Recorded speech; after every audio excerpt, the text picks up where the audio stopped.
एक था भिखारी। रेल सफर में भीख मांगने के दौरान एक सूट बूट पहने सेठ जी उसे दिखे। उसने सोचा कि यह व्यक्ति बहुत अमीर लगता है, इससे भीख मांगने पर यह मुझे जरूर अच्छे पैसे देगा। वह उस सेठ से भीख मांगने लगा।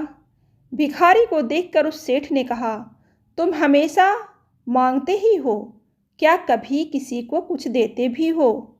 भिखारी बोला, साहब, मैं तो भिखारी हूँ, हमेशा लोगों से मांगता ही रहता हूँ।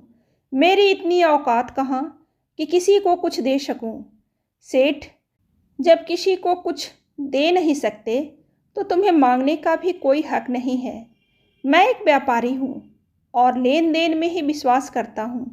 अगर तुम्हारे पास मुझे कुछ देने को हो तभी मैं तुम्हें बदले में कुछ दे सकता हूँ। तभी वह स्टेशन आ गया जहाँ पर उस सेठ को उतरना था। वह ट्रेन से उतरा और चला गया। इधर भिखारी सेठ की कही गई बात के बारे में सोचने लगा।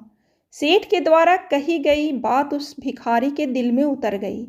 वह सोचने लगा कि शायद मुझे भीख में अधिक पैसा इसलिए नहीं मिलता क्योंकि मैं उसके बदले में किसी को कुछ दे नहीं पाता हूँ। लेकिन मैं तो भिखारी हूँ, किसी को कुछ देने लायक भी नहीं हूँ। लेकिन कब तक मैं लोगों को बिना कुछ दिए केवल मांगता ही रहूँगा। बहुत सोचने के बाद भिखारी ने निर्णय किया कि जो भी व्यक्ति उसे भीख देगा तो उसके बदले में वह भी उस व्यक्ति को कुछ जरूर देगा। लेकिन अब उसके दिमाग में यह प्रश्न चल रहा था कि वह खुद भिखारी है तो भीख के बदले में वह दूसरों को क्या दे सकता है।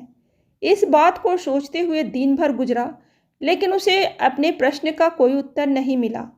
दूसरे दिन जब वह स्टेशन के पास बैठा हुआ था तभी उसकी नज़र कुछ फूलों पर पड़ी जो स्टेशन के आसपास के पौधों पर खिल रहे थे। उसने सोचा, क्यों न मैं लोगों को भीख के बदले कुछ फूल दे दिया करूं। उसको अपना यह विचार अच्छा लगा और उसने वहां से कुछ फूल तोड़ लिए। वह ट्रेन में भीख मांगने पहुंचा। जब भी कोई उसे भीख देता तो उसके बदले में वह भीख देने वाले को कुछ फूल दे देता। उन फूलों को लोग खुश होकर अपने पास रख लेते थे। अब भिखारी रोज फूल तोड़ता और भीख के बदले में उन फूलों को लोगों में बांट देता था। कुछ ही दिनों में उसने महसूस किया कि अब उसे बहुत अधिक लोग भीख देने लगे हैं। वह स्टेशन के पास के सभी फूलों को तोड़ लाता था। जब तक उसके पास फूल रहते थे तब तक उसे बहुत से लोग भीख देते थे। लेकिन जब फूल बांटते बांटते खत्म हो जाते तो उसे भीख भी नहीं मिलती थी। अब रोज ऐसा ही चलता रहा।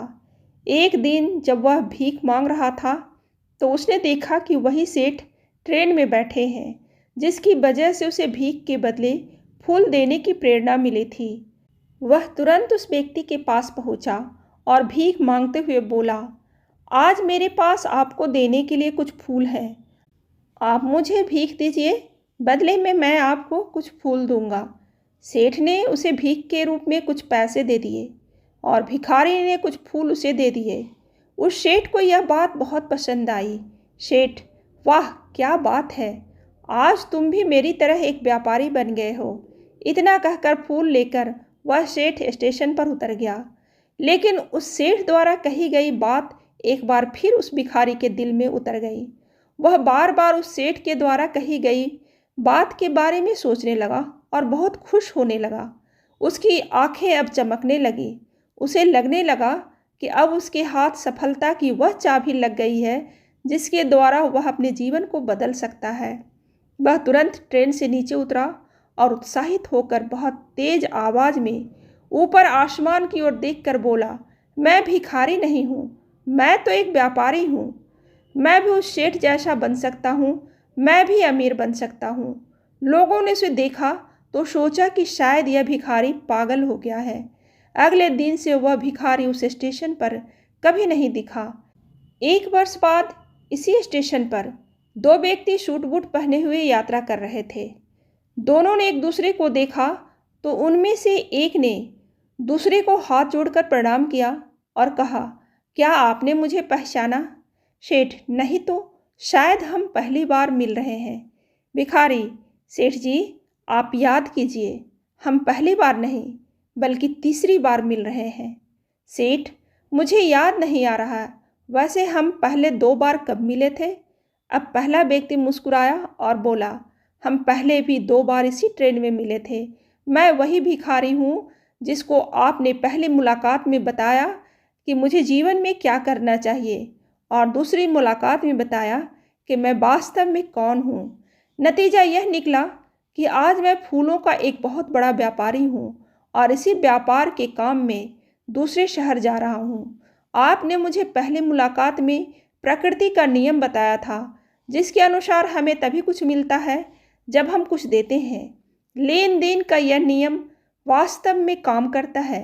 मैंने यह बहुत अच्छी तरह महसूस किया है, लेकिन मैं खुद को हमेशा भिखारी ही समझता रहा। इससे ऊपर उठकर मैंने कभी सोचा भी नहीं था, और जब आपसे मेरी दूसरी मुलाकात हुई तब आपने मुझे बताया कि मैं एक व्यापारी बन चुका हूँ। अब मैं समझ चुका था कि मैं वास्तव में एक भिखारी नहीं बल्कि व्यापारी बन चुका हूँ। भिखारी ने स्वयं को जब तक भिखारी समझा वह भिखारी रहा। उसने स्वयं को व्यापारी मान लिया, व्यापारी बन गया। भारतीय मनीषियों ने संभवतः इसलिए स्वयं को जानने पर सबसे अधिक जोर दिया है और कहा है, शिवो भूत्वा शिवम यजेत। शिव बनकर शिव की पूजा करनी चाहिए। कहानी अच्छी लगे तो लाइक जरूर करें और ऐसी ही कहानी सुनने के लिए सब्सक्राइब बटन दबाइए।